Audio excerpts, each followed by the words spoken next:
football targets falling youth participation. ISLIP New York, AP, nobody is keeping track of the score or exactly how much time is left in the game. Then again, the Colts and Cougars have been playing in the rain for about an hour and a coach still has to remind the official that a fumble is a dead ball. It is not just the padded-up grade schoolers who are getting used to a new way to play football. The adults are learning, too. "It's bobbleheaded chaos out here," a coach jokes as he helps line up the kids up for the final play. Such is the nature of coaching 7-year-olds, but this condensed version of football, played on smaller fields with fewer players and coaches nearby directing the action, is an attempt to make things less chaotic. This is Rookie Tackle, a pilot program rolled out this year by USA Football that it is being offered by 10 youth sports organizations around the country, including this police athletic league in New York's Suffolk County on Long Island. Participation in youth sports has decreased over the last decade because of sports specialization, increased cost and shifts in population and demographics. Safety concerns, especially about concussions, compound the problem for football. Those involved with Rookie Tackle hope it can help draw more kids to football and keep them playing it as they grow up. Parents and local organizers say that by eliminating things like three-point stances, special teams and fumble recoveries, and emphasizing skill and technique development, Rookie Tackle can be a safer way to introduce football to younger players. USA Football, however, is focused on the developmental benefits. "There's really no way I can make it about safety," said Scott Hollenbeck, executive director of USA Football. "I don't have any information that otherwise would say this form of football is safer than another form. So it's not at all that we're downplaying it. We sort of learned that's a very, very challenging space. You need a lot of research. It takes a long time." For USA Football, Rookie Tackle fits in the middle of the model that starts with flag football and progresses to 11 on 11 the way baseball starts with T-ball, moves to coaches pitching to players and then to players pitching. "Football is a sport that is one of the last sports not to have a true pathway model," said former NFL quarterback Chad Pennington, who is a member of USA Football's advisory board and the commissioner of the Kentucky Central Youth Football League that has incorporated Rookie Tackle this year. Studies on the possible long-term effects and hazards of playing youth football have produced a range of inconclusive results, but there is no doubt that the increased attention on head injuries at all levels of the game has led some parents to steer children away from the sport. According to Aspen Institute data from the Sports and Fitness Industry Association, participation in tackle football is down 19% from 2011 to 2016. Broken down further, the drop is greater, 25.6%, for ages 13-17 than ages 6-12, 6.4%. Over the same period, participation in soccer, lacrosse, baseball and basketball for children ages 6-12 has dropped at an even greater rate than participation in football, according to SFIA's research.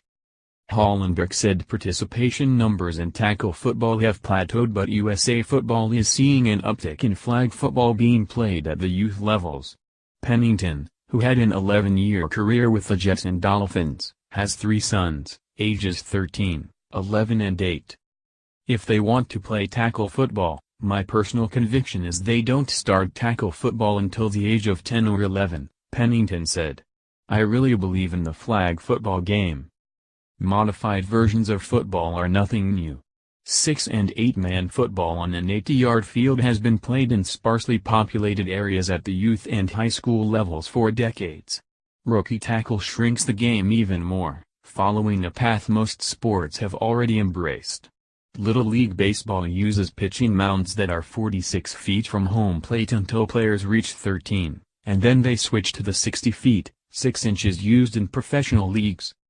Youth hockey teams are encouraged to play the width of the ice instead of the length of a standard rink. Soccer scales the size of the pitch and the goals for different age groups. Tennis does the same with courts and rackets. So I have little kids playing football on the same fields as adults. If I was asked to play on a type of field that would correlate to a 9-year-old playing on a 100-yard field, Then that means professionals should play on a 150-yard field by 75 yards wide, Pennington said. USA Football suggests rookie tackle fields be 40 yards to the end zone and 35 yards wide, with as few as 6 and as many as 8 players to a side. Offense is played in only one direction, sort of like half-court basketball. All possessions start from the farthest yard line away from the end zone. Less space and players leads to more activity on the field. In an 11-on-11 game you look at maybe the fastest kid runs the ball and maybe 2 chase and everyone else just stands and watches, Pennington said. Blockers are eligible receivers and rookie tackle, and coaches are encouraged to rotate players from position to position. Hollenberg said USA Football is striving for uniformity with the rules but does not want to be rigid. In ISLIP, the Cougars and Colts were playing with 8 players on the field and starting each possession from the 45-yard line. Every 15 yards was a first down. Local organizers determine what age groups play rookie tackle. The Suffolk County PAL has 26 teams broken up into ages 5 and 6, 7 and 8. Anthony Williams, chairman of Suffolk County PAL football, said his plan is to run flag football leagues in the spring and rookie tackle in the fall. Pennington's league is offering rookie tackle to ages 8 and 9, and he said adding 10 and 11 next year is being considered. The Philadelphia School District has started rookie tackle in its middle schools, ages 11 to 14, this year because it was down to 5 11-on-11 football teams. Jimmy Lynch, executive director of athletics for the School District of Philadelphia, said a 14-team rookie tackle team launched the first week of October. For Lynch, the smaller playing field has the added benefit of allowing 2 games to be played on one standard 100-yard field in areas where facilities are limited. Lynch's long-term goal is in line with the pathway USA Football is aiming to create: flag football in elementary school, rookie tackle in middle school and then 11-on-11 tackle on high school. Unlike USA Football, Lynch and Williams don't necessarily shy away from selling rookie tackle as a safer version of tackle football to parents. It's a much safer version, said Greg Schwartz, whose son plays for the Colts. The kids are learning how to get hit. Take tackles. Learning how to tackle the proper way, heads up. They're learning basically everything they need to know to get them to the level where they need to get to in a year or 2 years from now. Chris Meyer, a football coach at William Floyd High School in Mastic Beach, New York, also has a son on the Colts. He said a scaled-down version of football is long overdue.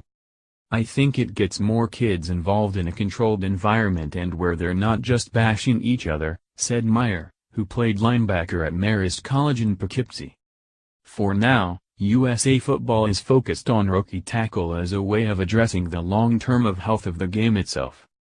We really believe this game need to continue to evolve, Hollenberg said. How do you get more kids into the pipeline, whether it be non-contact or contact related? And then, maybe as important if not more important, how do you make sure they have a positive experience, because if they don't have a positive experience they're going to walk away. Follow Ralph D. Russo at www.twitter.com weblink. More college football coverage at collegefootball.app.org and www.twitter.com weblink.